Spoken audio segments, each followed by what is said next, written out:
Do you know what's common between IAS Swati Sharma and IAS Arnav Mishra, who were preparing for the UPSC exam in 2022? They both choose the same optional subject for the UPSC exam, which is sociology. They both decided to join Vikash Ranjan Sir's sociology optional program and prepared the mains examination in sociology under his teaching and mentorship and succeeded in the UPSC civil service examination. Vikash Sir daily after class interaction with students cleared their general studies doubts as well. Just like IAS Swati Sharma and IAS Arnav Mishra, many others also followed Vikash Ranjan Sir guidance and teaching for preparation of sociology optional. And remember, success is not a matter of chance, rather right choice. Thousands of toppers made right choice by joining Vikash Ranjan Sir for sociology and essay preparation. That is a solution for 750 marks in mains. Make right choice and subscribe our courses for sociology optional, essay, ethics and CSAT. Hello everyone, my name is Shevi Dubey. मैं सिहोरा एक तहसील है Jabalpur district MP की, वहां से belong करती हूँ। मैंने अपनी अर्ली स्कूलिंग जो है वो अपने होम टाउन से की है। उसके बाद मैंने बीएससी एंड एमएससी मैथ से कंप्लीट की है, जिसके बाद मैंने सिविल सर्विसेज की प्रिपरेशन स्टार्ट की। ये यूपीपीसीएस में मेरा सेकेंड अटेम्प्ट था एंड मुझे डेप्यूटी जेलर में रैंक 3 हासिल हुई है। इस वीडियो में मैं अपनी स्ट्रैटेजी डिस्कस करूंगी। मेरे हिसाब से जो यूपीपीसीएस की स्ट्रैटेजी है वो एक ऑल इंक्लूसिव होनी चाहिए आपकी प्रीलिम्स, मेंस और इंटरव्यू को लेकर। आप ये नहीं कह सकते हैं कि कोई भी लेवल एक दूसरे से अलग है, बिकॉज जो आप प्रीलिम्स में नॉलेज गेन करते हैं कहीं ना कहीं वही आपका बेस होता है जिसको आप एक्सटेंशन की तरफ लेके जाते हैं मेंस में। और मेंस में जो आप आंसर राइटिंग के फॉर्म में इन डेप्थ अंडरस्टैंडिंग डेवलप करते हैं वही आपका एक बेस के रूप में काम करता है आपके इंटरव्यू के लिए। तो कोई भी मुझे ऐसा लगता है कि सिविल सर्विसेज का अगर एग्जाम है तो उसकी जो स्ट्रैटेजी होती है वो तीनों लेवल के ऑल एनकम्पासिंग होती है। सबसे पहले मैं स्टार्ट करती हूँ प्रीलिम्स से। तो प्रीलिम्स में मुझे ऐसा लगता है कि आपको घटना चक्र पूर्वलोकन बहुत अच्छे से करना चाहिए।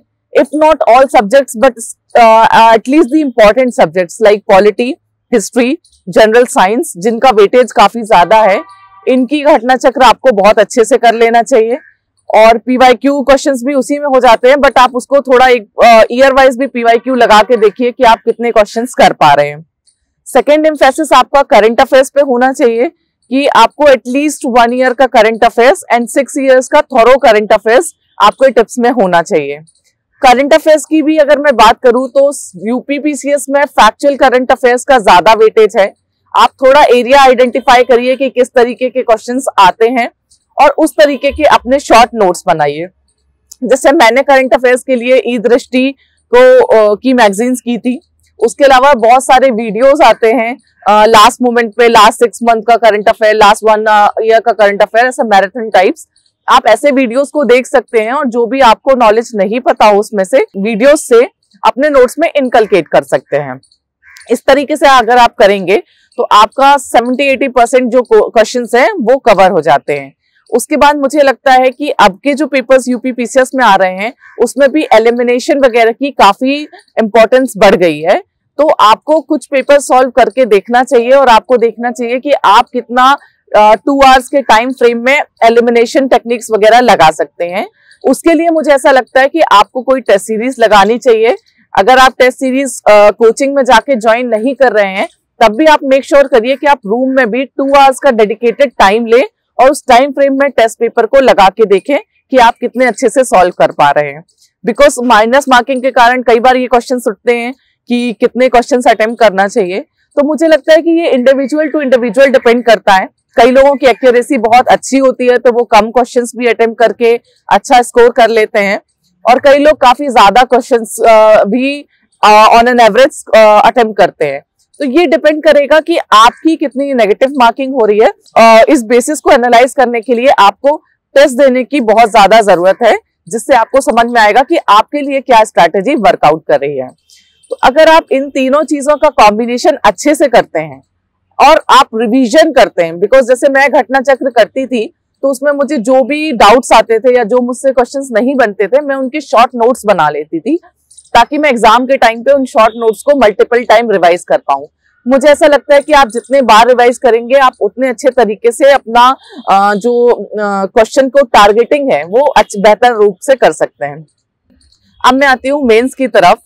मुझे ऐसा लगता है कि मेंस के लिए कोई भी ऐसा एक पर्टिकुलर इंस्टीट्यूट नहीं है जो ऑल इंक्लूसिव आपको सब चीज की तैयारी करवा सकता है, जहां से आप सारे नोट्स उठा सकते हैं। मेंस में जरूरी है कि आप सिलेबस को समझिए और उस हिसाब से शॉर्ट नोट्स बनाइए। आपके पास टॉपिक्स के हिसाब से बुलेट पॉइंट्स में नोट्स होने चाहिए और डेटा एंड फैक्ट्स होने चाहिए, जिससे आप अपने आंसर्स को एनरिच कर सकते हैं। और आपको प्रीवियस ईयर पेपर्स देख के एनालाइज करने की भी जरूरत है कि आप किस तरीके के क्वेश्चंस आते हैं। जैसे अगर यूपीपीसीएस में देखा जाए तो कुछ फ्लैगशिप स्कीम्स है गवर्नमेंट की, लाइक स्मार्ट सिटी हो गई, डिजिटल इंडिया हो गया, ऐसे ही इंक्लूसिव डेवलपमेंट हो गया। ये सब कुछ क्वेश्चंस हैं जो कई बार रिपीट हुए हैं पेपर में, इफ नॉट किसी वे में, बट कुछ वे ट्रांसफॉर्म हो जाएगा, बट इस तरीके के क्वेश्चंस आते हैं। तो आपको मेक श्योर करना चाहिए कि इस तरीके के क्वेश्चंस में आपके पास बहुत अच्छे पॉइंट्स हो, ताकि अगर ऐसे क्वेश्चंस आपके पेपर में आ रहे हो तो आप उसमें अच्छे स्कोर कर पाए। उसके साथ मुझे लगता है कि मेंस में सबसे बड़ी दिक्कत जो एक एस्पिरेंट फील करता है वो है कि आंसर राइटिंग करने की में स्टार्टिंग करने में दिक्कत हो रही है। तो मुझे लगता है कि आंसर राइटिंग स्टार्टिंग के लिए सबसे ज्यादा जरूरी यही है कि आप लिखना ही स्टार्ट करें। कोई भी टेस्ट सीरीज या कोई भी कोचिंग इंस्टीट्यूट आपको आंसर राइटिंग नहीं सिखा सकती है जब तक आप खुद से आंसर लिखने की तरफ एम्फेसाइज ना करें। आप डेली 2 आंसर लिख सकते हैं, बिकॉज अगर आपको एकदम से 20 क्वेश्चंस लिखने पड़ जाएं तो वो थोड़ा डिफिकल्ट हो जाता है अगर आपने कभी नहीं लिखा है। बट अगर आप डेली 2 आंसर्स लिख रहे हैं और आप उसको मेक श्योर कर रहे हैं कि आप इवेल्युएट कराएं, तो वो कहीं ना कहीं हेल्पफुल रहता है कि आप उस तरीके से अपनी आंसर राइटिंग को एनरिच कर सकते हैं। मुझे जैसे अपना भी याद है कि मैंने जब इनिशियली आंसर राइटिंग स्टार्ट की थी तो एक आईएएस नेटवर्क करके प्लेटफॉर्म है, मैं उस प्लेटफॉर्म पे डेली 2 आंसर्स लिखती थी और वो इवेल्युएट करके देते थे। तो उससे कहीं ना कहीं आपको एक कॉन्फिडेंस आता है कि मैं किस तरीके का लिख रहा हूँ, क्या मुझे और सुधार करने की जरूरत है। एंड बिलीव मी, अगर आप इस तरीके की प्रैक्टिस महीने भर भी कर लेते हैं तो आप आंसर राइटिंग में एक अच्छी एज ले लेते हैं। उसके अलावा अगर मेंस में भी जैसे मैंने बोला कि शॉर्ट नोट्स बनाना बहुत जरूरी है, मैंने मार्केट में एक बुक देखी है ये संगम करके, जिनने GS1 मेंस के नोट्स निकाले हैं। बिकॉज हमें भी पता है कि मेंस में एक पेपर के अंदर 6-6, 7-7 सब्जेक्ट हैं और सारे सब्जेक्ट्स की बुक्स अगर आप लास्ट मोमेंट में रिवाइज करने लग जाएं तो बहुत डिफिकल्ट होता है। इस बुक में अगर आप देखें तो इतनी बुक में इनने पूरा सिलेबस कवर किया हुआ है और टू द पॉइंट इनके टॉपिक्स है।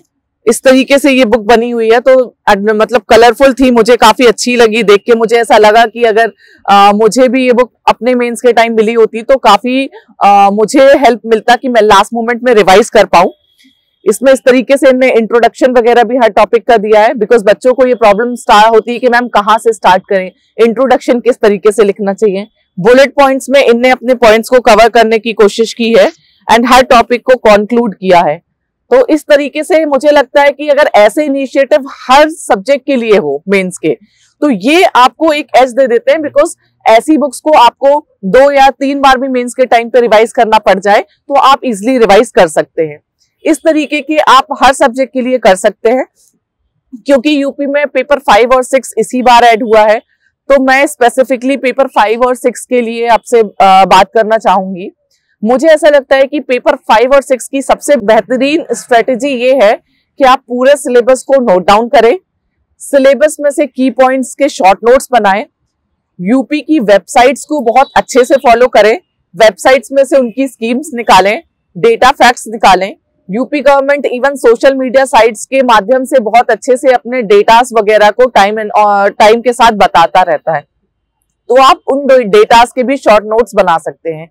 इससे ये होगा कि आपकी जो आंसर राइटिंग है यूपी को लेकर वो एनरिच हो जाएगी।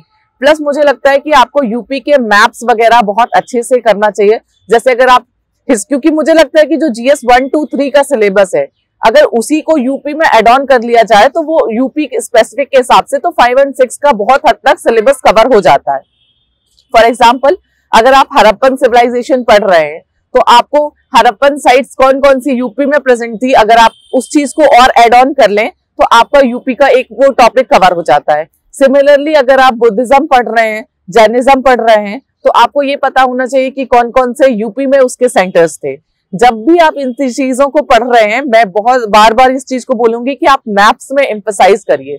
वो आपकी आंसर राइटिंग को भी स्ट्रॉन्ग करेगा, और अगर आपके पास एक विजुअल रिप्रेजेंटेशन रहेगा मैप्स के फॉर्मेट में, तो उससे आप, मुझे लगता है कि रिकॉलिंग में भी आपके लिए काफी हेल्पफुल रहेगा, और आपको मेंस में मार्क्स भी अच्छे मिल पाएंगे।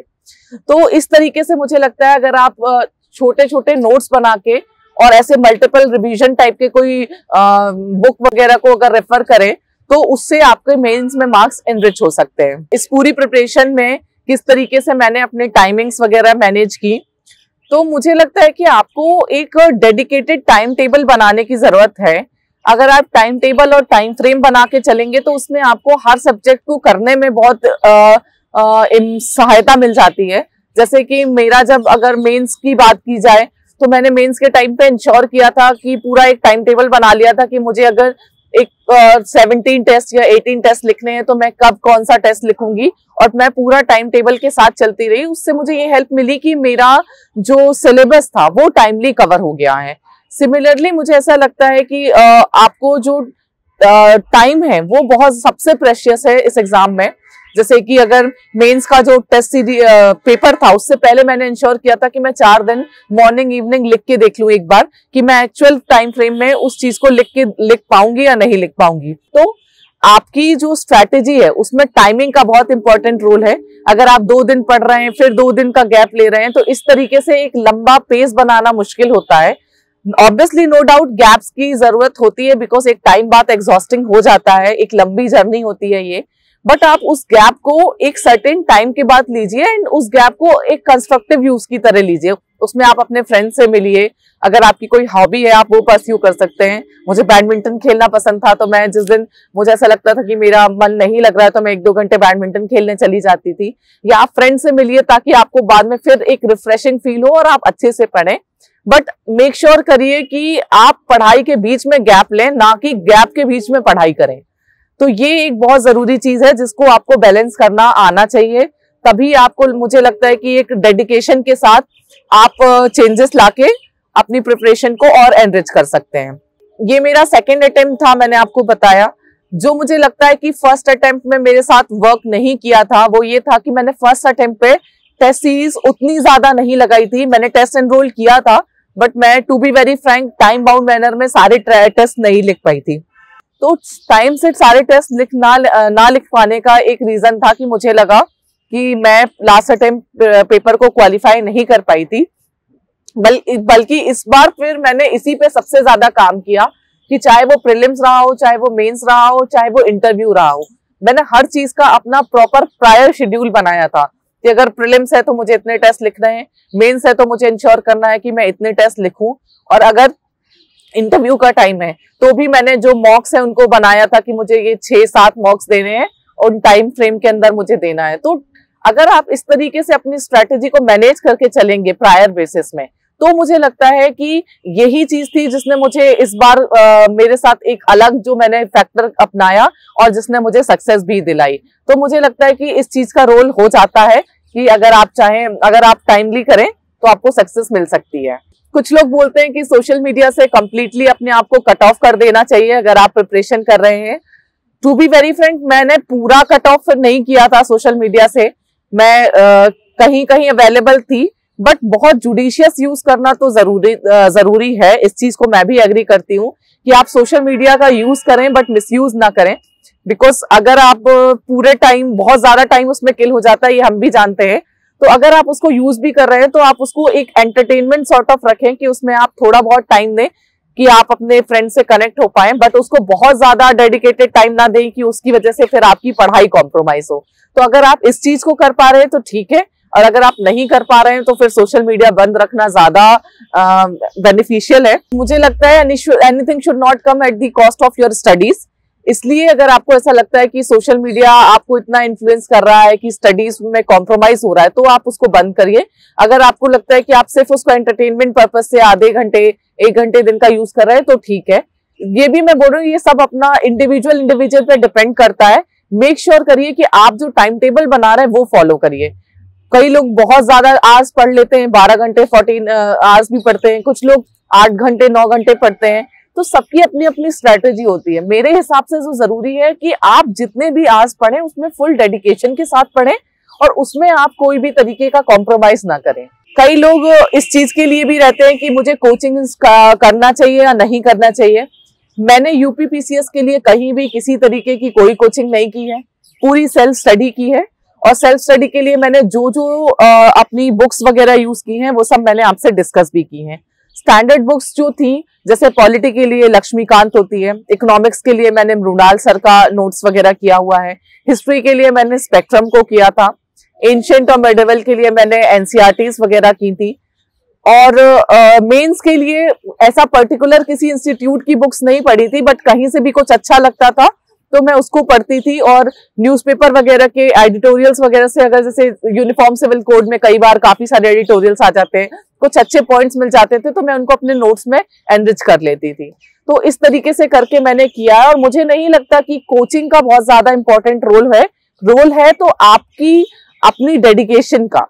कोचिंग करने से ये इंश्योर नहीं हो जाता कि आपको सक्सेस मिल जाएगी। आपकी सक्सेस मिलने की श्योरिटी तब बढ़ती है कि आप उसकी तरफ कितने एफर्ट्स दे रहे हैं।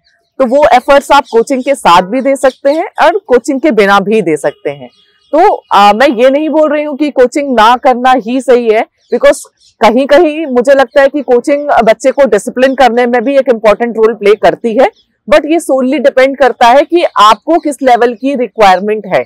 मुझे कोचिंग की जरूरत नहीं महसूस हुई थी, मुझे लगा कि मैं सेल्फ स्टडी करके कर सकती हूँ, तो मैंने उस तरीके से किया है।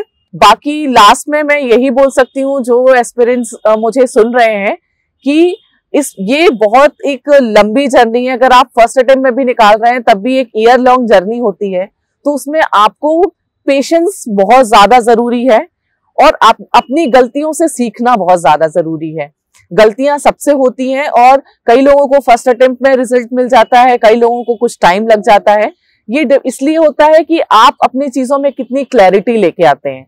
और मैंने शुरू से एक ही चीज बोली है, that I have right to action but not right to result. तो वही सबके साथ होता है कि आपके हाथ में कर्म करना है, रिजल्ट क्या आएगा वो आपके हाथ में नहीं है, बट रिजल्ट जो भी आ रहा है आप उससे सीख जरूर लीजिए।